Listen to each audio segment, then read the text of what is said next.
ไม่พี่น้องบ่ได้เติมน้ำมันเติมแต่กาแฟอย่างเดียวน้อยๆนี่เก่าแห้งมาพอได้นี่โต๊ะแม่ข้าวบุมีน้ำนี่ดำหน้าโต๊ะเป็นเดือนเนี่ยมันนำหน้าแห้งบ่ได้พี่น้องมาดำหน้าดำบ่ทันสมบัตินี่จะได้แห้งบ่ได้เนาะนำหน้าแห้งบ่แล้วมันจ้างรถมาสูบน้ำเสนาก่อนพี่น้องรถไม่หลายขนาด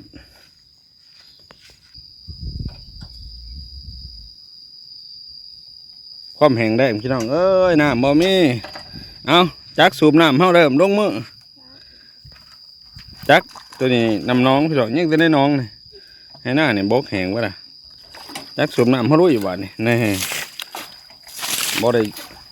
ได้กินน้ำมันจักสูบน้ำด้วยนี่พี่น้องกินแต่กาแฟอย่างเดียวกับเอ็มดอยน้องกูน่าจัดการนี่แหละเฮ็ดหน้าบ้านข่อยแนวนี้แหละ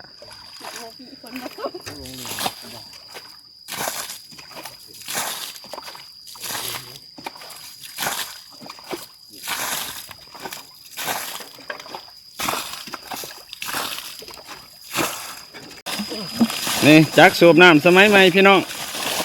บ่ได้เติมน้ำมันเติมแต่กาแฟอย่างเดียวน้อยๆนี่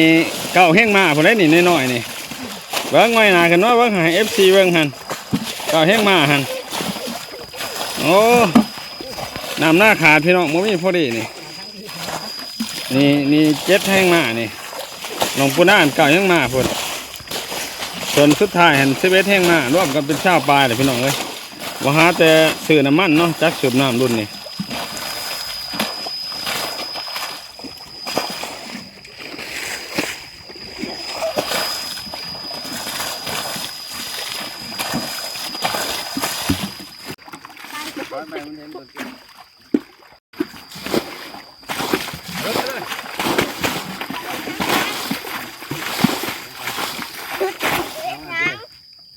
ว่าช้าน้ำชนะแต่ว่าฝนบ่ตกเป็นเดือนเลยนี่บ่มีน้ำนี่น้ำลำบ่มีเฮ็ดจะได้สิได้ลำคนบ่ช้าเอาเจ้าหาเสียวพญาแทนอ๋อจิโทรหาเสียพญาแทนเจ้าจะขอฝนเหรอไปโทษเมื่อช้าเดี๋ยวได้นี่ฮัลโหลเสียวพญาแทนเฮ็ดฝนตกแน่ข้าวบุมีน้ำนี่ดำหน้าโต๊ะเป็นเดือนเนี่ยมันแห้งตัวไปไหวตัวเชียวเขาซ่าหนังเข้ามาไงหันไปซ้อมสนุกเลยมอเทนตุงหุ้นลงมาเลยดิหุ้นตกคอยกับไข่กลัวอยู่ตัวตกอยู่สิเพิ่มขอบใจมอเทนก่อนฮัลโหลมอเทนขอบใจเลยหุ้นฮัลโหลเจ้าแทนฮัลโหลเจ้าแทนบ่นี่ขอบใจเด้อฝนตกหน่อยบริษัทก็สิคอยจะมีหนังฝนปัดนาสิโทรให้เลือดทานเน็ตเอาสั่งให้โต๊ะได้บ้านเน็ตจะผิดจะแทน